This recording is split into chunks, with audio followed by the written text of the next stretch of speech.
So you know that feeling of butterflies in your stomach you get whenever you see that special someone? Well, turns out those butterflies are in your brain, specifically the brain in your gut.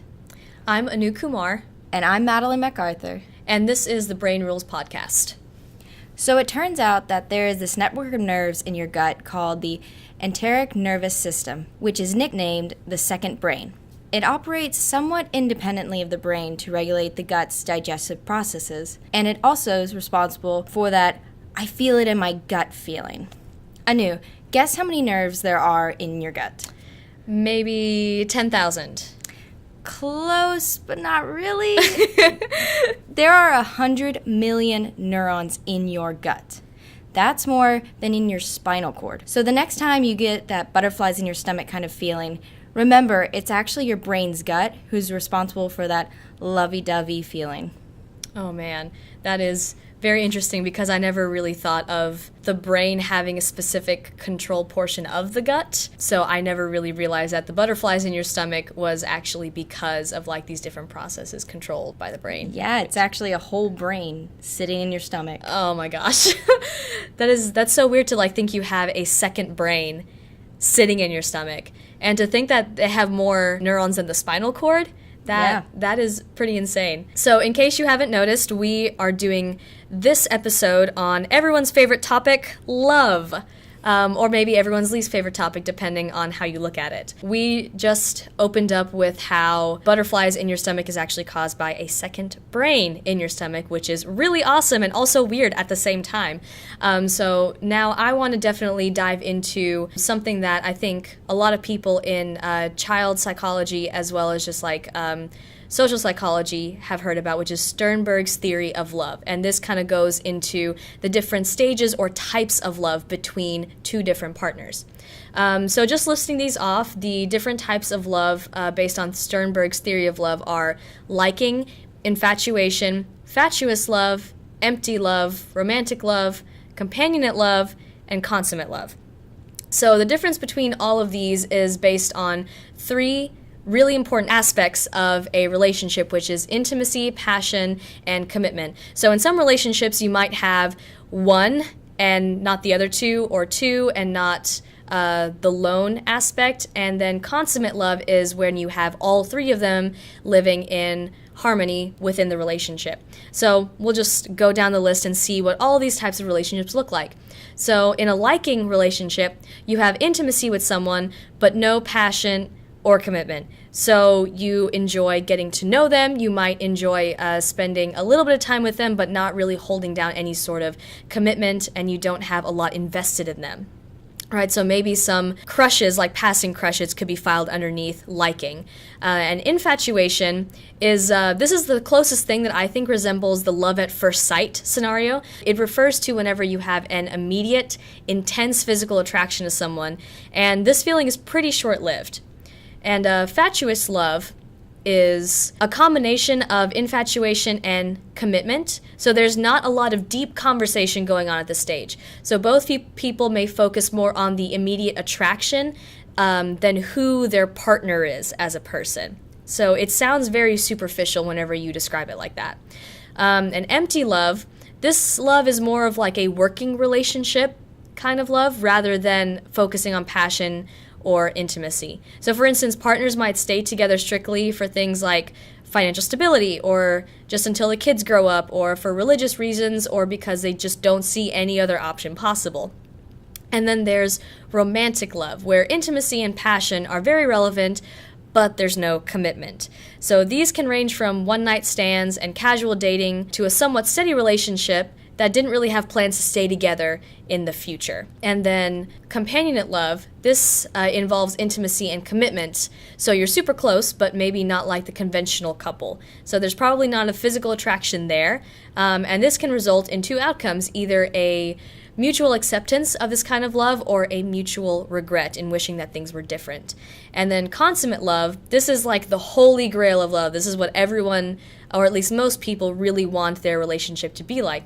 So they have intimacy, passion, and commitment, where the spark hasn't died, but you can still talk to someone that you care about, your partner, on very deep topics and still know them on a very personal level. Another thing that we wanted to talk about were love languages. So love languages are another way for people to express their, I guess, like attachment and love to someone else, like their partner. So there are 5 different types of love languages, and I'll just go ahead and list them off. They are words of affirmation, acts of service, receiving gifts, quality time, and physical touch. And we're just going to talk about each of those really briefly in a second. So words of affirmation, those are simple things such as saying, I love you. Saying I love you is very important to these people who have words of affirmation as their love language. They really rely on communication more than the others, I feel. And then acts of service, these individuals appreciate or view doing and receiving favors as the act of love. So, for instance, taking out the trash, walking the dog, etc. And receiving gifts, it is just what it sounds like. These individuals are pretty gift-oriented, so these aren't exactly things like taking out the trash or walking the dog, but it could be like maybe getting them a morning coffee or getting them roses on Valentine's Day. And then quality time, that is just merely the aspect of spending time together. It doesn't really mean that you have to get them anything or that you have to be constantly communicating and talking during this, but simply the act of being together is what people with the quality time love language prefer.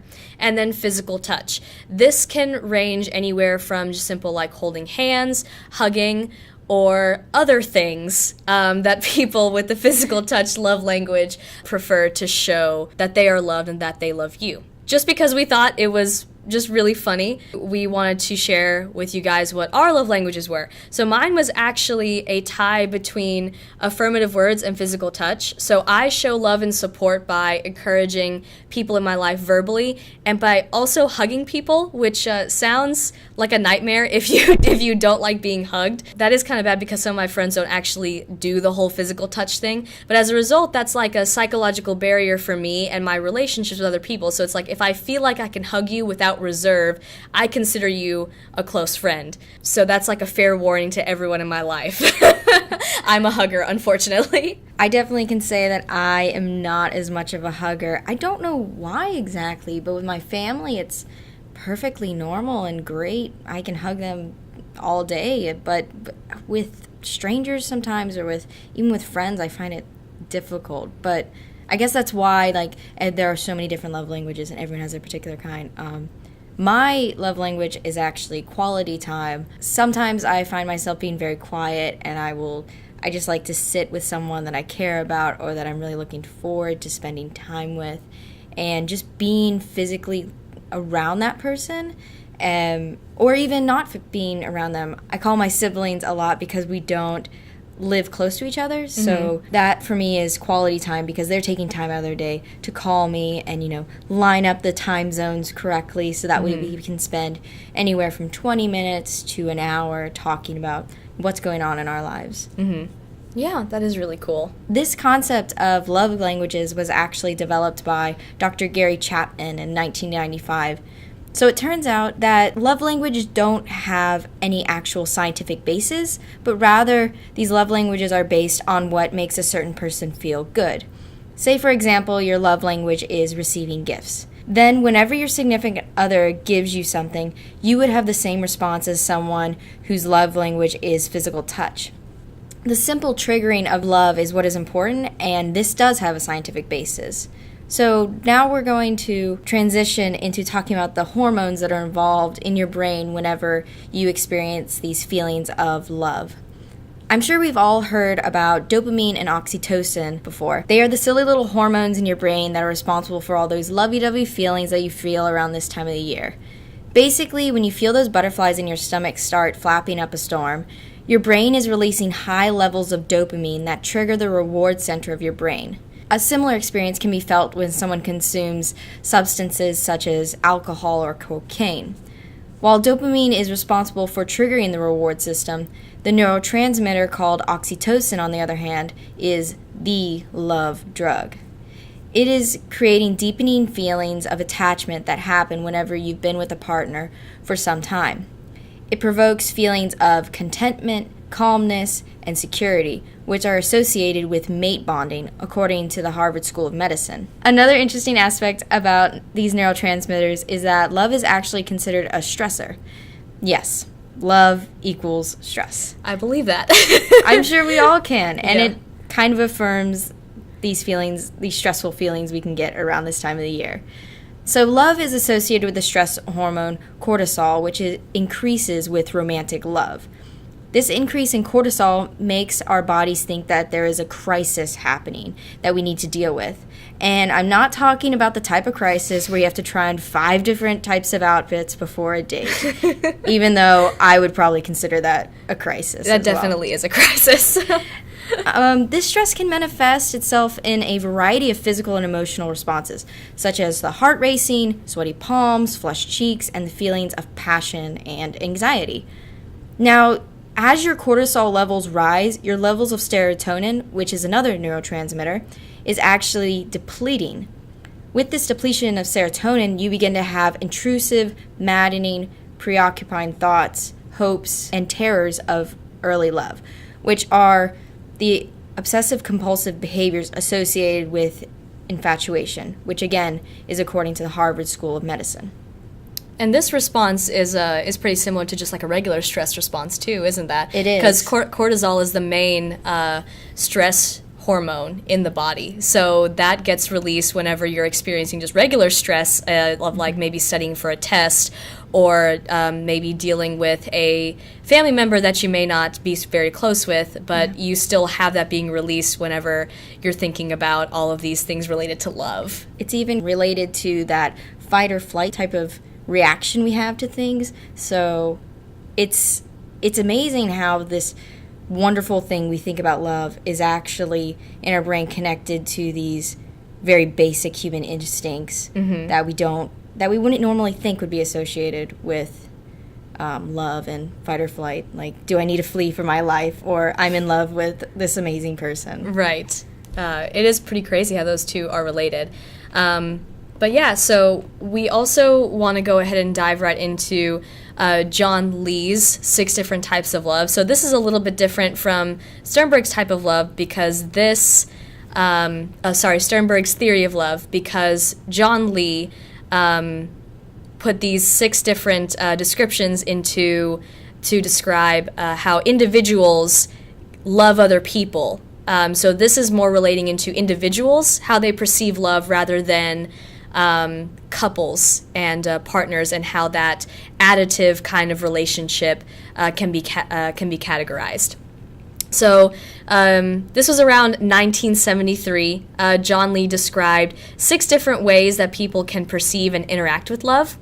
And so those are Gape, Ludus, Storge, Eros, Pragma, and Mania. So we'll describe those in just a second.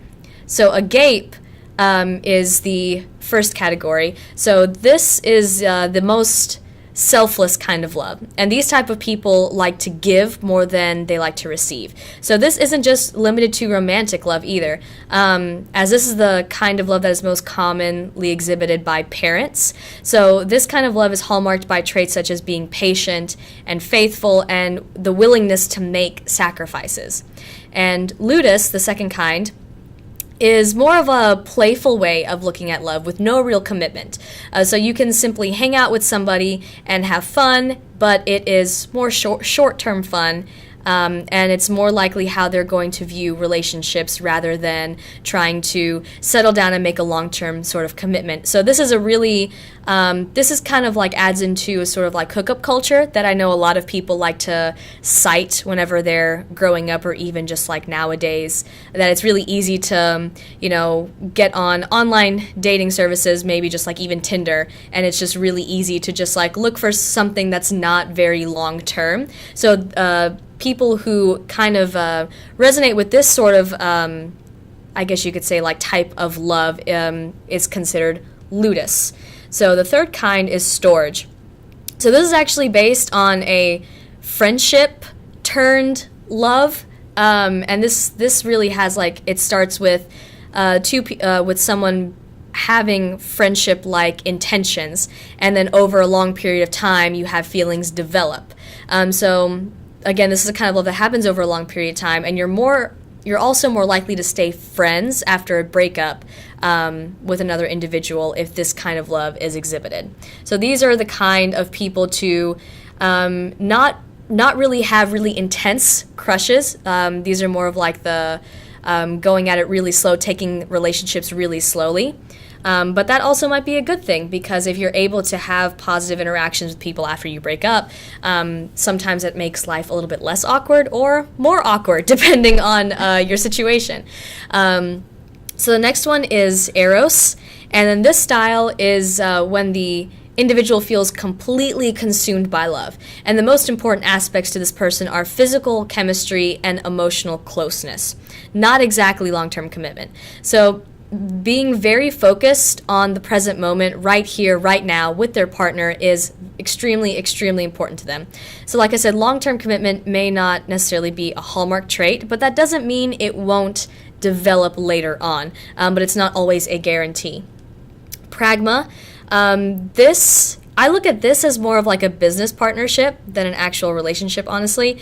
This is more about the practicality of a relationship rather than the aspects of intimacy and passion. So this is whenever someone views a relationship as kind of like, okay, this logistically will be perfect because we come from the same social class or the same culture, or we're part of the same religion, or our personalities are compatible, or we have the same goals, or we work in the same career, and we have the same aspirations as each other. So like I said, Pragma is more concerned with the logistics of the relationship rather than anything else. So that doesn't really include like intimacy or passion. It's just, do we on paper look like we could go well together? So it's almost like choosing a college instead of like choosing someone to be your partner. You're trying to see, okay, do they have my degree program? Yes. Is it close to home or far enough away from home? Yes. And it's like, all right, let's do this. So you could basically have an interview program just to find your partner. Yeah, basically. You could pretty much interview for your partner if you had the Pragma mindset. So the last one is Mania. So like mental illnesses such as bipolar disorder, mania refers to bouts of intense emotion, either positive or negative. And a mania style of love can involve highly emotional responses no matter what's happening. So getting easily angered, showing possessive tendencies, or showing long periods of aloofness can be characterized as mania-style love. But I also want to add a disclaimer here. So like just because you have bouts of these intense emotions doesn't necessarily mean you're bipolar or that your love style is mania. So there are obviously going to be some fluctuations in emotion in everybody, because that's just how life works, that's just how your brain works. But these are descriptions, these descriptions are accurate if these behaviors are consistent over a long period of time. So does someone fit into one of these love, I guess, types for their entire life? Or is it kind of with the love languages, you can kind of have multiple ones, or are you more just focused on you have this one? You can start off with one, so you can have one that you're more naturally attuned to, but I definitely, as you go throughout life and you have all these different experiences, you can definitely change that. Because I know for me, like whenever I was younger, I used to just like hate hugs, like, but my family is a very hugging family, and so I guess like I learned as like I grew up that just like hugging in my family just means that, you know, I love you. That's just like another way that they say I love you. Right. So even though I think I've always been kind of like an affirmative words type person, I think I started to develop the whole physical touch thing whenever I was older, when I was just like, oh, let me hug you and show support. Instead of just like telling you I support you, I will say that and now just like hug somebody. Right. So I think that's the same. I feel like that's the same thing with these love types. Because you can definitely have bouts wherever you're just like, okay, I'm just dating this person because I'm not looking for anything right now. I'm not looking to settle down or anything like that. But that doesn't necessarily mean you have to like hold on to that for your entire life. I definitely think there's stages in people's life where they go for okay, I am going to be as selfless as possible, and I want to give this person that who I'm dating or like who I'm with everything. And like if they get their heart broken or something, then they might just be like, okay, maybe I'll be a little bit less selfless. Maybe I'll be a little bit less emotionally involved in my next relationship. So it could definitely change through experience, but definitely don't feel that just because one description fits who you are right now, it doesn't mean that it can't change. For better or for worse. So you won't be pigeonholed to just one type of how you love, one way of how you love people, but it can change. Because I feel like Mania relates more to, I guess, younger people and how they love, and there's a lot of passion, and it's just a lot of very fierce emotions, like you said, positive or negative. Hopefully mostly positive. Yeah. And but then if you're betrayed or hurt in some way, then the negative feelings jump out really quickly, and possibly as you grow older you change and start to develop different ways of love. Because I'm sure we've all heard from people who are older, like, that honeymoon phase, like, it slowly fades, and like a relationship becomes more about working together. And so that's why I was curious about seeing if the type of love you like experience with towards others could change. Definitely. And even like you said with just like everything being more emotionally intense when we're younger, that also has to deal with just like the insane amount of hormones that are like raging through the brain at that time. The hormones. Back to the hormones. everything really just like gets down to the hormones. You know, it just you get, whenever you're younger, at least, like, through that great, wonderful period of life when you're going through just adolescence, everyone's favorite stage of life, that, you know, for any sort of response or, like, any sort of situation, your brain is going to respond almost too dramatically to anything. So it's like you're more likely to get stressed out whenever you're younger. Or you're more likely going to like take personal offense to like anything when you're younger, and that's just like the brain doing its normal thing. It's developing and it's growing, and it's not really going to stop until it's like fully done. But whenever you get older, that slows down and cools down. Thank God, because can you imagine like still being like how you were as an adolescent? No, I can't. So your brain is basically like a drama queen when you're younger, learning how to handle everything, but. Slowly, it evens out, and it learns how to handle these stressors. Yeah, and of course, like, especially since your brain, while it's so young, like when you're going through like middle school and high school, you know, it doesn't know that, you know, there are worse things out there, or it doesn't know that things could get better. Because right now, in that moment, that's all you've experienced. So if you go through a breakup, no matter how like casual or terrible it was, you know, that's your only experience. And at that time, it's just like, this is the end of the world, because that means a lot to you at that time. Because I know like I know I always joke about just like, yeah, I was terrible as an adolescent, and I blame my brain for that. But that doesn't make anything that you experience any less real. Our perception's definitely warped in different ways, just because our brains respond in such a different way than whenever we're much older. But that doesn't necessarily negate what you're feeling. And I feel like that part of the conversation gets left out in a lot of the times whenever everyone's talking about the psychology about love. Because even, yes, we definitely know that, you know, younger people are more susceptible to be more dramatic or react in dramatic ways. That doesn't mean it's not always just like not justified.